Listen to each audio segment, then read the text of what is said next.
दोस्तों, पिछले दिनों इंडिया के अंदर से बांग्लादेश के बॉर्डर पर एक बड़ा हमला किया गया था।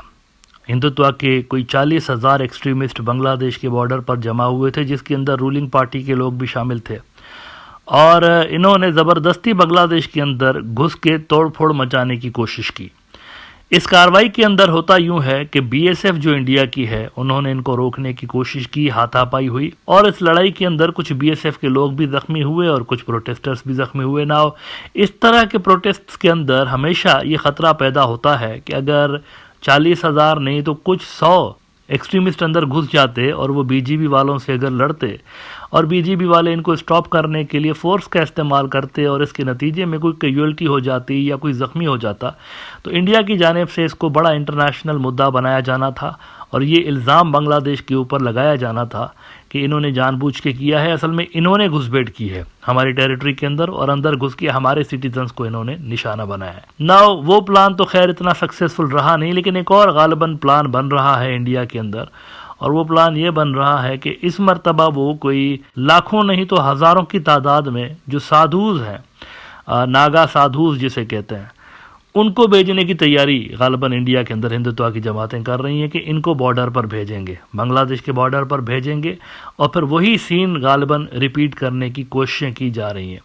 ZTV इंडिया का एक बड़ा न्यूज़ आउटलेट है, इन्होंने इस नए प्लान से पर्दा उठाया है। कल इन्होंने इस हवाले से एक प्रोग्राम किया और उसके अंदर साधुओं की जो तंजीमें हैं उनसे उन्होंने इंटरव्यूज़ ली और उन्होंने ये ऐलान किया है कि हम लाखों की तादाद में जा रहे हैं बांग्लादेश के बॉर्डर पर और वहाँ पर हम बड़े मुजाहरे करेंगे। तो यहाँ पर भी ऐसा ही ख़तरा मौजूद है कि अगर इन्होंने इंडियन बॉर्डर को क्रॉस करके और बांग्लादेश की तरफ जाने की कोशिश की तो हालात यहाँ पर दोबारा से ख़राब हो सकते हैं।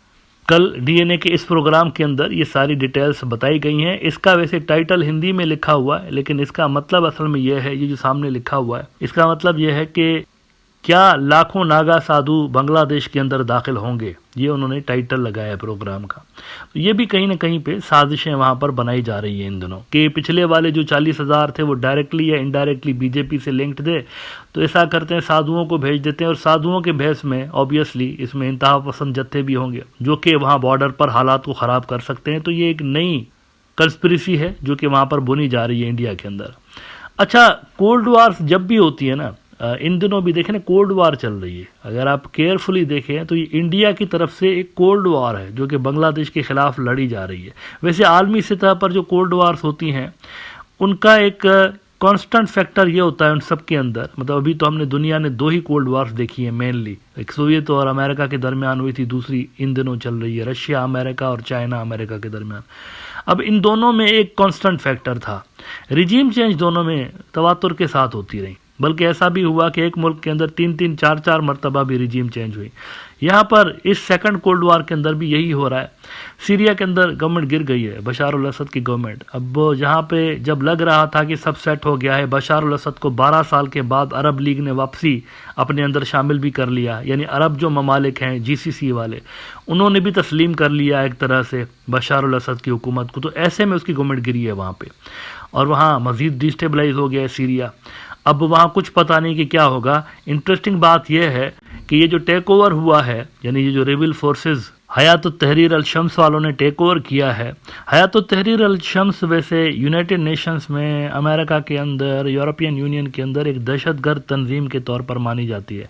तो इन्होंने टेक ओवर किया है सीरिया का, इनको कोई एक्सेप्टेंस नहीं है इंटरनेशनल सतह पर।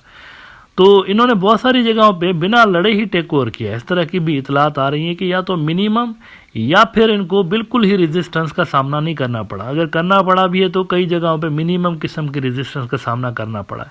तो ये बड़ी मिस्टीरियस किस्म की चीज़ वहाँ पर सीरिया के अंदर हुई। तो बहरहाल इंटरनेशनल सतह पर जब भी कोल्ड वार्स आलमी ताकतों के दरमियान होती हैं तो उसमें रिजीम चेंज कॉन्स्टेंट फैक्टर होता है। वहाँ सीरिया के अंदर हुई है, हमारे रीजन में आप देखिए श्रीलंका में हुई, पाकिस्तान के अंदर हुई और उसके बाद हमने देखा कि नेपाल के अंदर 2-3 मरतबा हो चुकी है। इन दिनों KP ओली शर्मा है वहाँ पर। लेकिन बांग्लादेश के अंदर भी जो रिजीम चेंज हुई है, इसमें भी कहीं ना कहीं पर शेख हसीना साहिबा की एक कम अकली समझ लीजिए आप कि वो आलमी ताकतों को ठीक से मैनेज नहीं कर पाई हैं। उन्होंने सिर्फ और सिर्फ इंडिया को फोकस किया हुआ था, इंडिया ही मेरी सरकार को बचाएगा, लेकिन इंडिया उनकी सरकार को नहीं बचा पाया। अब लेकिन हो ये रहा है कि उनकी सरकार गिरने के बाद भी कोल्ड वार ख़त्म नहीं हो रही। इंडिया और बांग्लादेश के दरमियान एक कोल्ड वार स्टार्ट बेसिकली हुई है। अब इस कोल्ड वार के अंदर ये तमाम इवेंट्स आपको होते हुए नज़र आ रहे हैं। बॉर्डर के ऊपर टेंशन, तो कभी डिसइंफॉर्मेशन आपको इंडिया की जानिब से नज़र आ रही है, बांग्लादेश के अगेंस्ट वो फैला रहे हैं इंटरनेशनल लेवल पर, तो कभी हिंदू माइनॉरिटीज़ का कार्ड ना। इस टेंशन को थोड़ा सा डिफ्यूज़ करने के लिए कल इंडिया का फॉरेन सेक्रेटरी यहाँ पर आ रहा है, लेकिन उनके आने से पहले ही एक और बड़ा इवेंट हो गया है। बांग्लादेश ने क्या किया है कि शेख हसीना के दौर में एक बैंडविड्थ ट्रांजिट एग्रीमेंट किया गया था। यानी इंडिया क्या कर रहा था कि बांग्लादेशी सॉइल और बांग्लादेशी रिसोर्सेज को इस्तेमाल करते हुए अपने नॉर्थ ईस्ट तक इंटरनेट की कनेक्टिविटी बेहतर बनाना चाहता था। हाई स्पीड इंटरनेट वो नॉर्थ ईस्ट तक लेकर जाने की कोशिश कर रहे थे थ्रू बांग्लादेश। अगर वो वाया भटिंडा जाते हैं, वाया भटिंडा यानी घूम के सिलीगुड़ी कॉरिडोर से, तो उनका जो इस मंसूबे पे कॉस्ट है वो कई गुना ज़्यादा बढ़ जाती। अब इस कॉस्ट को कम करने के लिए इंडिया ने क्या किया कि डायरेक्टली बांग्लादेशी सॉइल को इस्तेमाल करते हुए उन्होंने ये एक कॉन्ट्रैक्ट किया, एग्रीमेंट किया बांग्लादेश के साथ। लेकिन कल मोहम्मद यूनिस की सरकार ने इस एग्रीमेंट को ख़त्म कर दिया है। इस पे भी इंडिया गुस्से में है। अब ये इवेंट उस वक्त हो रहा है जब फॉरेन सेक्रेटरी इंडिया का यहाँ आ रहा है ना बांग्लादेश, तो उससे 24-48 घंटे पहले इंडिया को पता चल रहा है कि ये जो आप इंटरनेट लेकर जा रहे थे वहाँ पर ये नहीं लेकर जाएंगे अभी। इस पर भी इंडिया गुस्से में है कि ये क्या बात हुई। India.com ने कहा है कि big worry for India as Bangladesh makes another big move, cancels deal with India to it may affect internet services in, और नीचे वो फिर डिटेल बता रहे हैं इन सारी चीज़ों की कि India's plan to improve mobile internet connectivity in its north eastern states has suffered a major setback as Bangladesh interim government has reportedly cancelled the bandwidth transit agreement that was previously approved.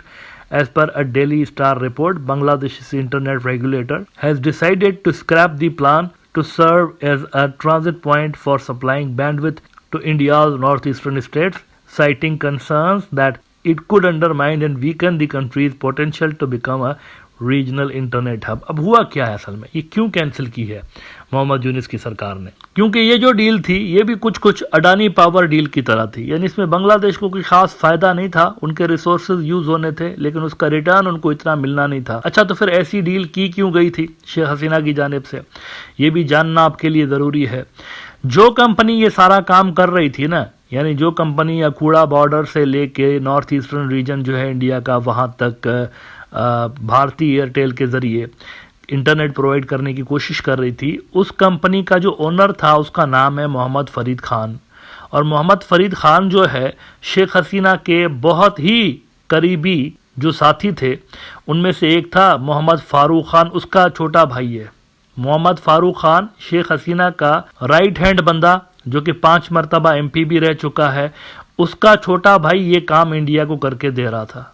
तो इनका तो बड़ा फ़ायदा था, लेकिन as a country Bangladesh को इसका कोई ख़ास फ़ायदा था नहीं, इसीलिए ये डील स्क्रैप की गई है। इस पर भी इंडिया को गुस्सा है और वो इसको नेगेटिव अंदाज में देख रहे हैं। वो समझ रहे हैं ये जानबूझ के मोहम्मद यूनिस की सरकार ने किया है हमारे साथ, और वो भी ऐसे टाइम पे जब कल हमारा फॉरेन सेक्रेटरी आ रहा है तो उससे 1-2 रोज़ पहले उन्होंने हमें ये गिफ्ट दिया है कि आपकी जो इंटरनेट की केबल है नॉर्थ ईस्ट की तरफ वो कट हो जाएगी बांग्लादेश से।